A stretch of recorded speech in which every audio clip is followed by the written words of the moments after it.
नमस्कार दोस्तों, आपका स्वागत है मेरे इलेक्ट्रिकल ट्यूटोरियल चैनल में। आज हम लोगों ने यहाँ पर सिंगल फेज ट्रांसफार्मर से एक न्यूमेरिकल प्रॉब्लम को लिया है और आप लोगों से एक रिक्वेस्ट है कि इस न्यूमेरिकल प्रॉब्लम को सॉल्व करने से पहले आप लोग मेरे यूट्यूब चैनल के सिंगल फेज ट्रांसफार्मर के प्लेलिस्ट से इक्विवेलेंट सर्किट ऑफ ट्रांसफार्मर के वीडियो को पूरा देखें, जहां पर आप लोग सीख पाएंगे या समझ पाएंगे कि इस तरीके के न्यूमेरिकल प्रॉब्लम को इजिली सॉल्व करने के लिए ट्रांसफार्मर के कौन कौन से टर्म्स के बारे में जानकारी होनी चाहिए। और साथ ही साथ आप लोग सिंगल फेज ट्रांसफार्मर के प्लेलिस्ट के सभी वीडियो को भी पूरा देखें, जहां पर आप लोग सिंगल फेज ट्रांसफार्मर के बारे में बहुत सारी जानकारी मिल पाएगी, जिससे आप लोग बहुत कुछ सीख पाएंगे।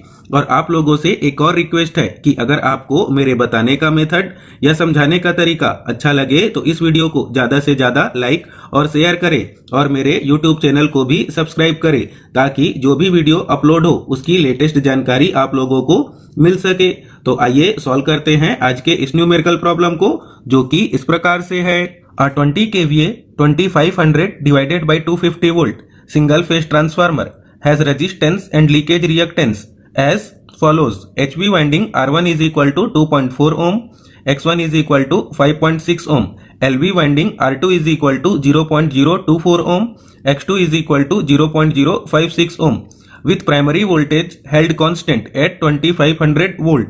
Calculate the secondary terminal voltage when the transformer delivers its rated current at 0.8 power factor lagging on the LV side. अब हम लोग इस न्यूमेरिकल प्रॉब्लम पे देख पाएंगे कि हम लोगों को एक 20 kVA का सिंगल फेज ट्रांसफार्मर दिया गया है, जिसके E1 बाई E2 का वैल्यू 2500 डिवाइडेड बाई 250 वोल्ट है, जो कि प्राइमरी साइड और सेकेंडरी साइड के इंड्यूस्ड EMF वोल्टेज का रेशियो है। और हम लोगों को इस न्यूमेरिकल प्रॉब्लम पे HV वाइंडिंग के साइड का या हाई वोल्टेज वाइंडिंग के साइड का रेजिस्टेंस और रिएक्टेंस का वैल्यू 2.4 ओम और 5.6 ओम दिया गया है। और इसी प्रकार से LV वाइंडिंग या लो वोल्टेज वाइंडिंग के साइड का रेजिस्टेंस और रिएक्टेंस का वैल्यू 0.024 ओम और 0.056 ओम दिया गया है। और हम लोगों को इस न्यूमेरिकल प्रॉब्लम पे जब ट्रांसफार्मर के HV साइड पर या हाई वोल्टेज साइड पर 2500 वोल्ट लगाया जाता है और इसके रेटेड करंट का वैल्यू, जो कि लो वोल्टेज वाइंडिंग या LV वाइंडिंग साइड पर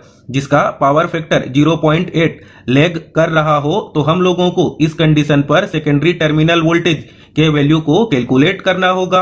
और हम लोग इस न्यूमेरिकल प्रॉब्लम को सॉल्व करने के लिए HV साइड या हाई वोल्टेज साइड को प्राइमरी साइड कंसीडर करेंगे, क्योंकि HV साइड पर 2500 वोल्ट का वोल्टेज इनपुट लगाया गया है और जिसके लिए हम लोग सबस्क्रिप्ट 1 का यूज करेंगे। और इस ट्रांसफार्मर में LV वाइंडिंग साइड को या लो वोल्टेज वाइंडिंग साइड को सेकेंडरी साइड कंसीडर करेंगे, जिसके लिए हम लोग यहाँ पर सबस्क्रिप्ट 2 का यूज करेंगे। और अब हम लोग इस न्यूमेरिकल प्रॉब्लम को सॉल्व करने के लिए इस दिए हुए न्यूमेरिकल प्रॉब्लम के सभी गिवन वैल्यू को एक जगह पर लिख लेंगे, जो कि इस प्रकार से है। और हम लोगों को इस न्यूमेरिकल प्रॉब्लम पे ट्रांसफार्मर के KVA रेटिंग का वैल्यू कितना दिया गया है 20, और प्राइमरी साइड के और सेकेंडरी साइड के EMF इंड्यूस्ड वोल्टेज का रेशियो हम लोगों को कितना दिया गया है।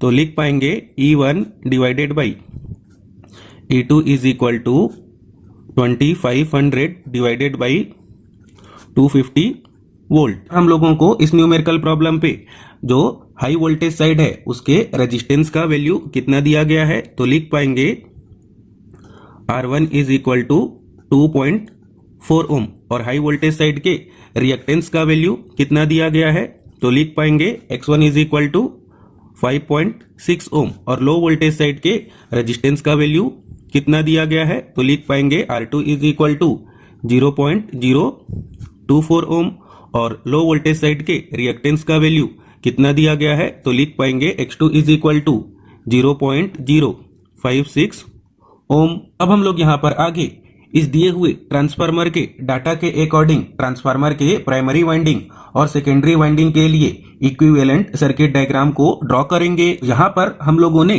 ट्रांसफार्मर के प्राइमरी साइड, जो कि हाई वोल्टेज साइड है, और सेकेंडरी साइड जो कि लो वोल्टेज साइड है, उसके लिए हम लोगों ने ट्रांसफार्मर के इक्विवेलेंट सर्किट को ड्रॉ कर लिया। और हम लोगों ने इस इक्विवेलेंट सर्किट पर ट्रांसफार्मर के प्राइमरी साइड पर अप्लाइड वोल्टेज का वैल्यू कितना लिया है V1 और सेकेंडरी साइड पे टर्मिनल वोल्टेज के वैल्यू को कितना लिया है V2। तो अब हम लोग यहाँ पर आगे इस डाटा का यूज करके सेकेंडरी टर्मिनल वोल्टेज V2 के वैल्यू को कैलकुलेट करेंगे। यहाँ पर अब हम लोग ट्रांसफार्मर के प्राइमरी रेटेड करंट के वैल्यू को कैलकुलेट करेंगे। तो लिख पाएंगे I1 is equal to KVA into 10 to the power 3 upon E1। तो अब हम लोग इस पे वैल्यू पुट करेंगे। तो लिखेंगे 20 इंटू 10 to the power 3 और हम लोग E1 के वैल्यू को कितना ले पाएंगे 2500। और जब हम लोग इसको कैलकुलेटर की हेल्प से सॉल्व करेंगे तो हम लोगों को प्राइमरी साइड पर जो कि हाई वोल्टेज साइड है उस पर हम लोगों को रेटेड करंट का वैल्यू कितना मिलेगा 8 एम्पियर। तो अब हम लोग इस इक्विवेलेंट सर्किट पर न्यूमेरिकल प्रॉब्लम के अकॉर्डिंग जब ट्रांसफार्मर के प्राइमरी अप्लाइड वोल्टेज V1 का वैल्यू कितना लेते हैं 2500 वोल्ट, तो हम लोगों को इस कंडीशन पर ट्रांसफार्मर के प्राइमरी साइड पर इंड्यूस्ड EMF E1 के वैल्यू को कैलकुलेट करना होगा। तो इस प्राइमरी साइड के सर्किट डायग्राम के अकॉर्डिंग हम लोग समझ पाएंगे कि जो प्राइमरी साइड का अप्लाइड वोल्टेज V1 है वो किसके किसके ड्रॉप के सम के इक्वल पे होगा। तो रेजिस्टेंस R1 जो कि प्राइमरी साइड के इक्विवेलेंट रेजिस्टेंस को शो करता है उसके ड्रॉप के, इस इक्विवेलेंट रिएक्टेंस X1 के ड्रॉप के और इस इंड्यूस्ड EMF E1 के ड्रॉप के सम के इक्वल होगा। तो यहाँ पर अब हम लोग इस प्राइमरी साइड के इक्विवेलेंट सर्किट डायग्राम के अकॉर्डिंग रिलेशनशिप कितना लिख पाएंगे। तो लिखेंगे V1 is equal to I1 फिर ब्रैकेट पर लिखना होगा R1 प्लस JX1 फिर प्लस करके लिखेंगे प्राइमरी साइड के इंड्यूस्ड EMF के वोल्टेज को जो कि कितना है E1। अब हम लोग यहाँ पर आगे इस रिलेशनशिप से E1 के वैल्यू को कैलकुलेट करेंगे। तो इस रिलेशनशिप को चेंज करके किस प्रकार से लिख पाएंगे। तो लिखेंगे E1 is equal to V1 minus I1 फिर ब्रैकेट पर लिखना होगा R1 प्लस JX1। अब हम लोग इस न्यूमेरिकल प्रॉब्लम पे देख पाएंगे कि जो रेटेड करंट है वो पावर फैक्टर 0.8 से लैग कर रहा है। तो अब हम लोगों को इस करंट पे एंगल के टर्म को कैलकुलेट करने के लिए कि कितने डिग्री से लैग कर रहा है उसके लिए हम लोग पावर फैक्टर के रिलेशनशिप का यूज करेंगे। तो लिख पाएंगे power factor cos phi is equal to 0.8। तो अब हम लोग यहाँ पर phi के वैल्यू को कैलकुलेट करेंगे। तो कितना हो जाएगा cos इनवर्स 0.8 और जब कैलकुलेटर की हेल्प से कैलकुलेट करेंगे तो हम लोगों को phi का वैल्यू कितना मिलेगा 36.86 डिग्री। हम लोग यहाँ पर आगे इस रिलेशनशिप पे सभी वैल्यू को पुट करके इंड्यूस्ड EMF E1 के वैल्यू को कैलकुलेट करेंगे। तो इस E1 को वैसा का वैसा ही लेना होगा और V1 के जगह हम लोग कितना लिखेंगे 2500 और फिर माइनस करके करंट I1 का वैल्यू कितना है 8 एम्पियर जो कि 36.86 डिग्री से लैग कर रहा है। तो कितना लिख पाएंगे 8 an angle minus 36.86 degree lag करने के कारण हम लोगों ने यहाँ पर करंट पे जो एंगल लिया है उस पे माइनस साइन दिया है। अब हम लोग यहाँ पर आगे इस रिलेशनशिप पे R1 और X1 के वैल्यू को पुट करेंगे।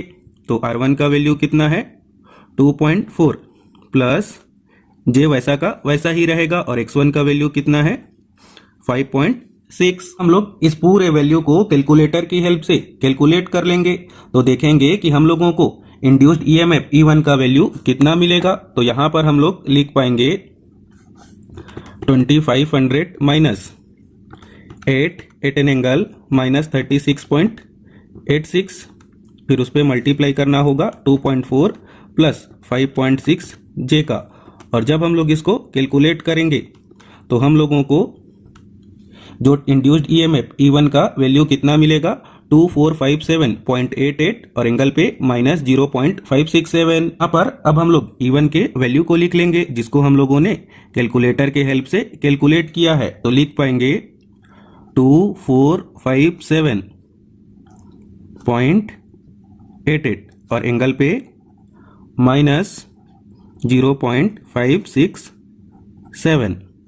डिग्री। अब हम लोग इस न्यूमेरिकल प्रॉब्लम पे जो सेकेंडरी साइड के इंड्यूस्ड ईएमएफ E2 और सेकेंडरी साइड के करंट I2 के वैल्यू को कैलकुलेट करेंगे। तो हम लोग इस न्यूमेरिकल प्रॉब्लम पे देख पाएंगे कि हम लोगों को जो इंड्यूस्ड ईएमएफ का रेशियो 2500 डिवाइडेड बाई 250 वोल्ट दिया गया है, जो कि ट्रांसफार्मर के टर्न रेशियो के भी इक्वल होगा। उसकी हेल्प से अब हम लोग यहाँ पर आगे ट्रांसफार्मर के सेकेंडरी साइड के करंट I2 और इंड्यूस्ड ईएमएफ E2 के वैल्यू को कैलकुलेट करेंगे। तो अब हम लोग यहाँ पर आगे रिलेशनशिप लिख पाएंगे E2 by E1 is equal to 250 divided by 2500। अब हम लोग यहाँ पर जो E1 के वैल्यू को कैलकुलेट किया है उसके वैल्यू को पुट करके E2 के वैल्यू को कैलकुलेट करेंगे। तो E2 इज इक्वल टू लिख पाएंगे 2457.88 और एंगल पे -0.567 और इसके साथ मल्टीप्लाई करना होगा 250 डिवाइडेड बाई 2500 का। और जब हम लोग इसको कैलकुलेट करेंगे तो हम लोगों को E2 का वैल्यू यहाँ पर कितना मिलेगा, तो लिख पाएंगे E2 इज इक्वल टू 245.78 और एंगल पे -0.567 डिग्री। हम लोगों को यहाँ पर E1 और E2 के यूनिट को क्या लेना होगा, वोल्ट। अब हम लोगों को पहले I2 के वैल्यू को कैलकुलेट करना होगा। तो लिख पाएंगे I2 is equal to KVA into 10⁻³ divided by E2। अब हम लोग इस पे वैल्यू पुट करेंगे। तो KVA का वैल्यू कितना है 20, तो लिख पाएंगे 20 इंटू 10⁻³ डिवाइडेड बाई 250 और जब हम लोग इसको सॉल्व करेंगे तो कितना मिलेगा 80। और हम लोगों को इस करंट पर भी कितना एंगल लेना होगा, -36.86 डिग्री।